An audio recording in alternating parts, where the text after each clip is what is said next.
barakatuh wa maghfiratuh. Asyhadu alla ilaha illallah wa asyhadu anna Muhammadan abduhu wa rasuluh sallallahu alaihi wasallam wa ala alaihi wa ashabihi amma ba'du. Hai teman-teman yang saya sayangi, pertama-tama marilah kita bersyukur kepada Allah Subhanahu wa taala yang mana Allah telah memberikan kita nikmat yang paling pol, terutama nikmat hidayah. Oleh karena itu, maka wajib kita syukuri dengan ucapan syukur alhamdulillahirabbil alamin. Dan yang kedua, tidak lupa pula kita bersyukur kepada para perantara agama, mulai dari Nabi Muhammad SAW, para bapak kiai, para sahabat, alim ulama, para mubalek-mubalegot, pengurus, orang tua, sampai kepada kita semua.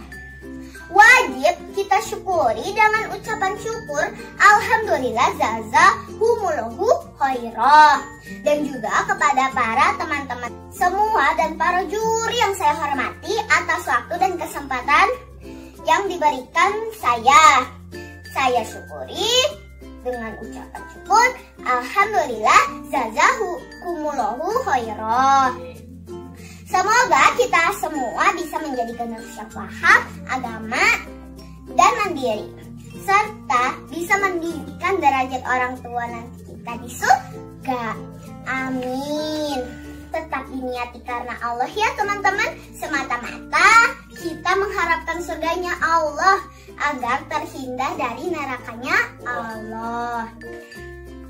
Langsung aja ya teman-teman, pada hari ini insya Allah saya akan menyampaikan materi bercerita tentang kisah Nabi Ibrahim dan sejarah terjadinya hari Idul Adha.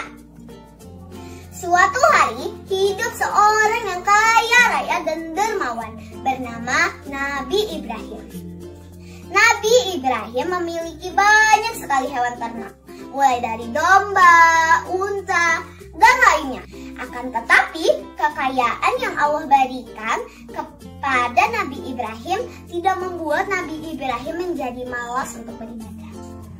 Nah, Nabi Ibrahim pun ada orang yang ahli beribadah dan taat kepada Allah Subhanahu wa taala. Sehingga atas semua kesabaran dan ketabahan Ibrahim dalam menghadapi berbagai ujian dan cobaan, Allah memberinya sebuah kehormatan sebagai kekasihnya. Allah yang juga dijelaskan dalam surat An-Nisa ayat 125 yang isinya, dan Allah telah memilih Ibrahim menjadi kekasihnya. Sehingga malaikat pun bertanya kepada Allah, "Ya Tuhanku, mengapa Engkau menjadikan Ibrahim sebagai orang yang Engkau cintai? Padahal ia disibukkan oleh urusan kekayaan dan keluarganya." Lalu Allah berfirman, "Jangan menilai hambaku Ibrahim ini dengan ukuran lahirnya saja. Lihatlah isi hatinya dan amal baktinya." Kemudian Allah Subhanahu wa taala mengizinkan para malaikat memuji keimanan serta ketakwaan Nabi Ibrahim. Sehingga seorang yang melihat begitu banyaknya ternak, Nabi Ibrahim pun berkata, "Wahai Nabi, milik siapa ternak sebanyak ini?" Lalu Nabi Ibrahim menjawab, "Ini semua miliknya Allah.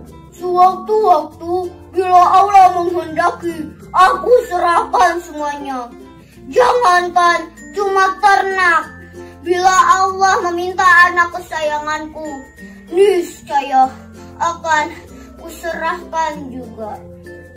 Pertanyaan Nabi Ibrahim itulah yang kemudian dijadikan bahan ujian, yaitu Allah memuji iman dan takwa Nabi Ibrahim melalui mimpinya yang hak. Allah perintah kepada Nabi Ibrahim agar mengorbankan putranya itu masih berusia 7 tahun.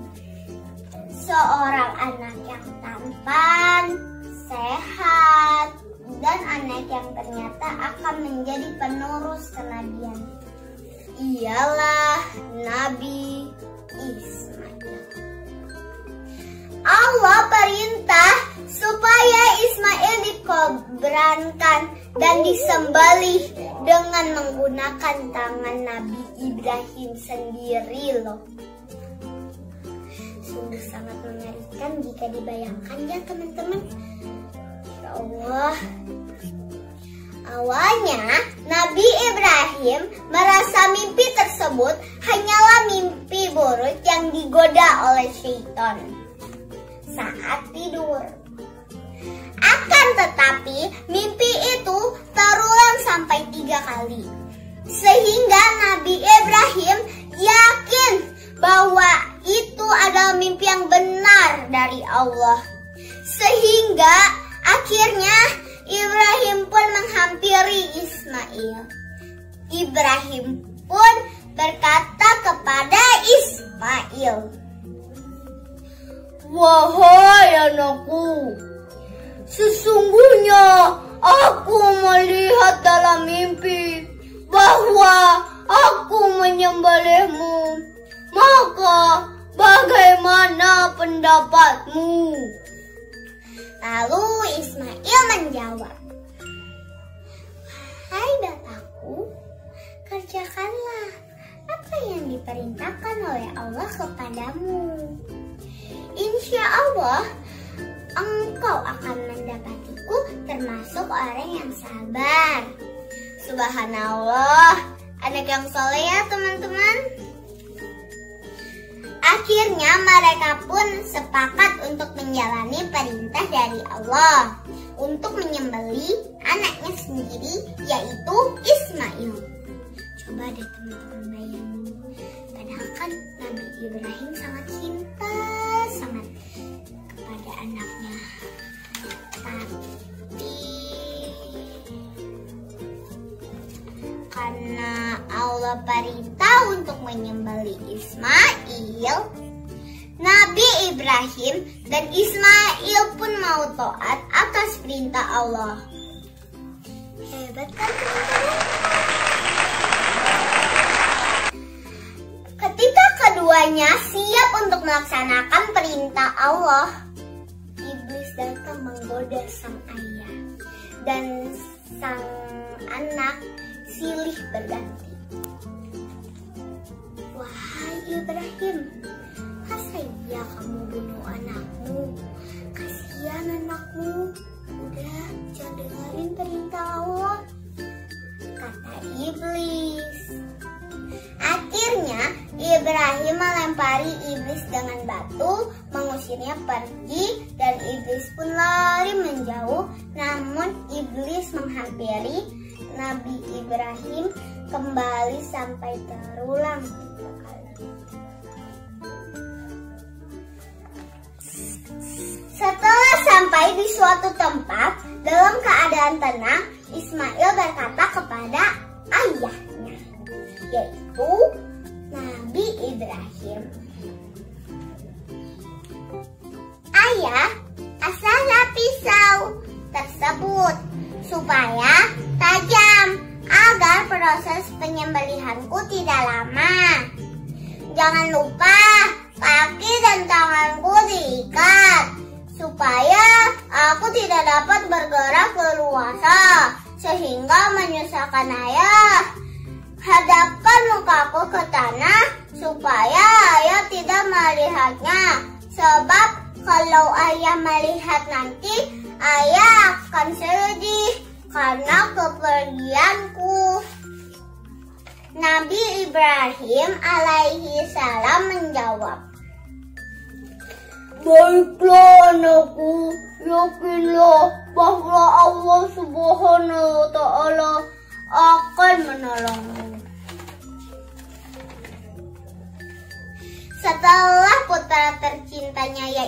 Ismail diletakkan di atas sebuah batu, pisau telah diasah dan pisau diletakkan di atas lehernya. Nabi Ibrahim pun menyembelih dengan menekan pisau itu dengan kuat-kuat. Namun anehnya pisau tersebut tidak mampan untuk menyembelih Ismail dan tidak melukai Nabi Ismail.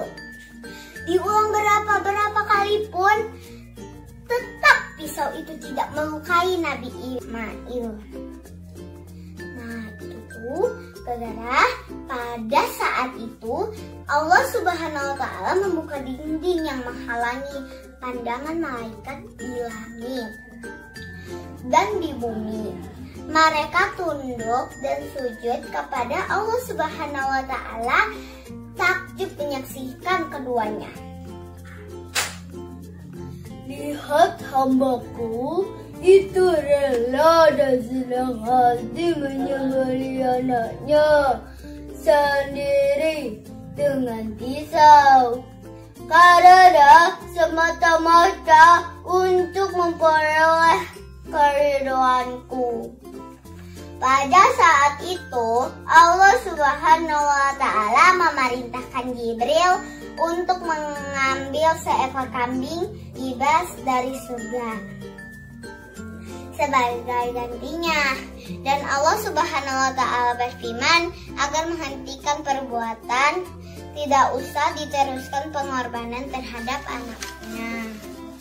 Allah Subhanahu wa Ta'ala telah meridhoi anak dan ayah tersebut sebab ketakwaan mereka atas perintah Allah. Sebagai imbalan keikhlasan mereka, Allah mencukupkan dengan penyembelihan seekor kambing sebagai korban, sehingga amalan ini pun diamalkan oleh seluruh umat dunia untuk mengorbankan seekor hewan ternak saat hari raya Idul Adha. Hebat kan teman-teman? Wow. Nabi Ibrahim dan Ismail rela mengikhlaskan apa yang mereka cintai demi ketaatan mereka terhadap Allah Subhanahu wa Ta'ala. Nah, itu asal mulanya hari raya Idul Adha. Nah, dari cerita tadi kita dapat mengambil hikmahnya ya teman-teman. Ada yang tahu nggak? Tahu nggak ya? Kasih tahu aja deh biar nggak penasaran ya. Pertama, bahwa ketaatannya kepada Allah, Nabi Ibrahim hingga melawan kemusyrikan karena semata-mata mengharapkan surganya Allah dan pertolongan dari Allah. Kedua, kita juga harus memiliki keimanan yang kuat ya, seperti Nabi Ibrahim dan anaknya yaitu Nabi Ismail, dan yakin atas pertolongan Allah. Karena itu semua semata-mata Allah memuji kesabaran dan kita agar kita bisa mendapatkan pahala yang besar di sisi Allah, yaitu surganya Allah. Ketiga, ketaatan seorang anak terhadap orang tuanya. Ada pantun nih. Pergi bermain dengan Sarah. Sarah jatuh ke dalam sawah. Kalau pengen hidup berkah, hormatilah ibu dan ayah. Guys, contohnya Nabi Ismail yang taat terhadap ayahnya. Semoga kita semua tergolong orang-orang iman yang selalu bertakwa kepada Allah ya. Amin. Sekian dari saya, banyak kurang dan lebihnya saya mohon maaf yang sebesar-besarnya. Wassalamualaikum warahmatullahi wabarakatuh. Wa